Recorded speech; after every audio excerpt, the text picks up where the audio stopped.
when we look at the Saldico cases,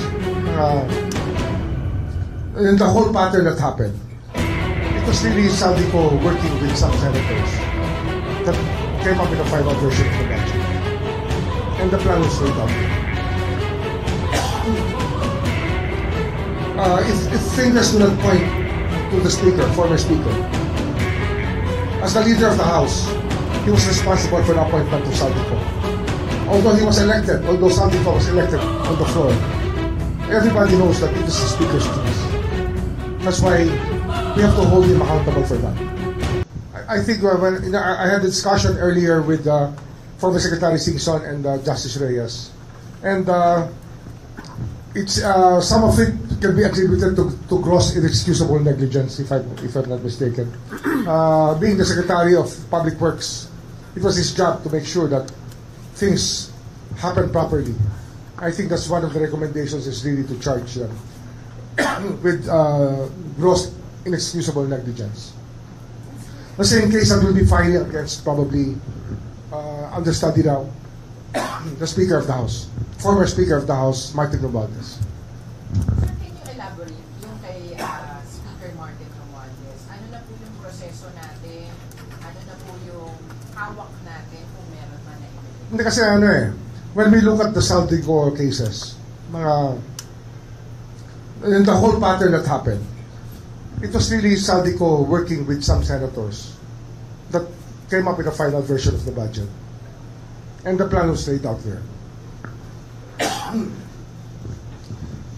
If fingers do not point to the speaker, former speaker, as the leader of the House, he was responsible for the appointment of Saldico. Although he was elected, although Saldico was elected on the floor, everybody knows that it was the speaker's choice. That's why we have to hold him accountable for that. It's a novel theory. I know we're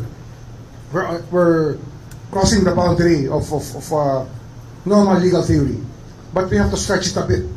We have to stretch it a bit. Kasi nga, the whole government machinery and the Filipino people suffered damages due to the acts of Saldico. And if there's nothing criminal about it, then it's negligence at least. We have to go there. We have to go we have to tread that path already. That nothing is excusable here.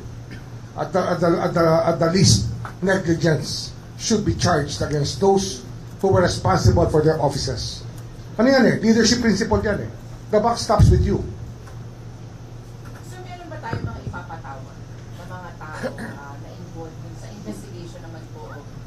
Yun nga po, Speaker Romualdez, VP Saldico, yung mga staff niya, paano po ba natin nakikita yun? Well, we're trying to locate Gutesa if he's going to go back to testify, but we don't know yet. We're looking at all the narrations as a whole.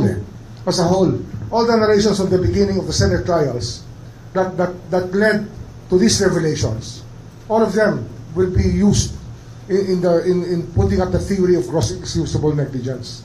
Kasi nga, you're the leader of one house, and the other house is led by Senator Chis Escudero as Senate President, and they were able to come up with that budget, which included insertions, which included diversions of money from what was supposed to be to what became.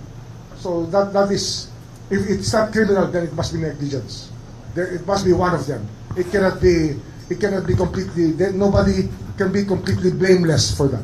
Sir, Senator Chis Escudero, paano na po yung investigation sa kanya? Ongoing, we have statements leading of a money trail leading to him, narrations of fact that are there already. But of course, we want to buttress it with other evidence, which we're looking to right now.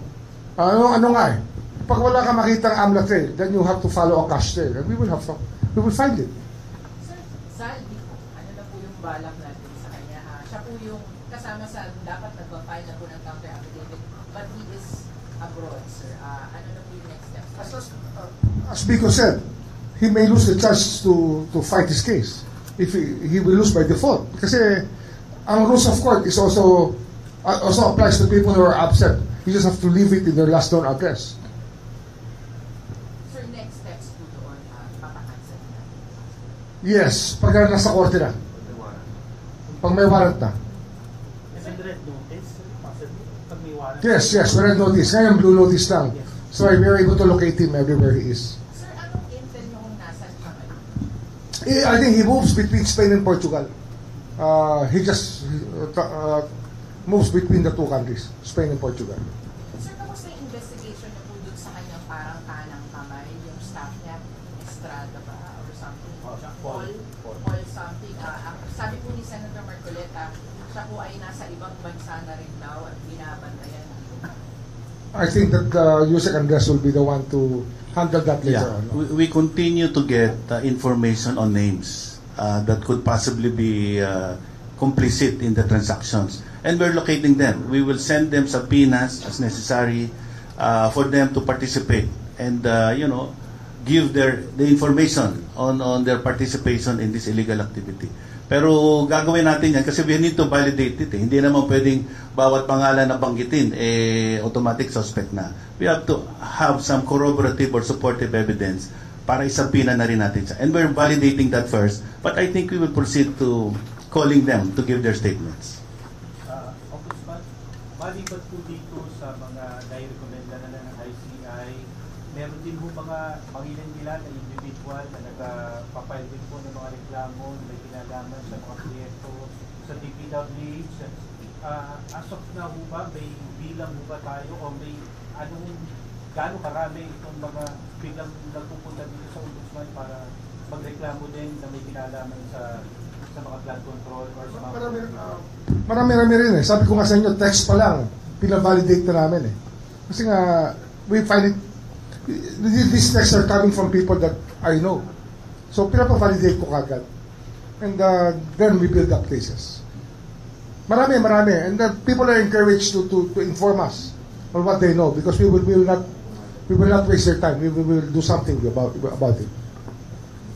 For this specific case po, sir, yung medical visa ng ICI, may na-establish na rin on the factor na senior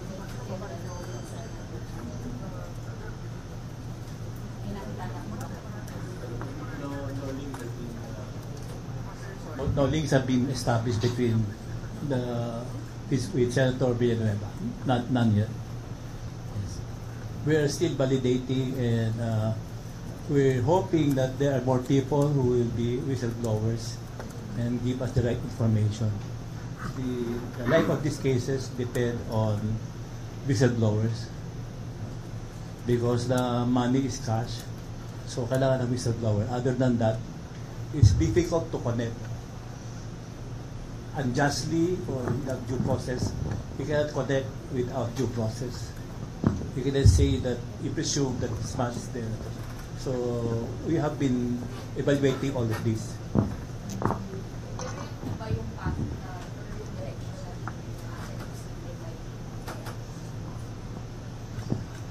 Everything is possible because this is a crime, no? And a criminal has many ways to commit a crime. But you have to understand the meaning of the word mastermind. He is a mastermind, he's a genius. So we're fighting against a syndicated genius of criminals. Thank you.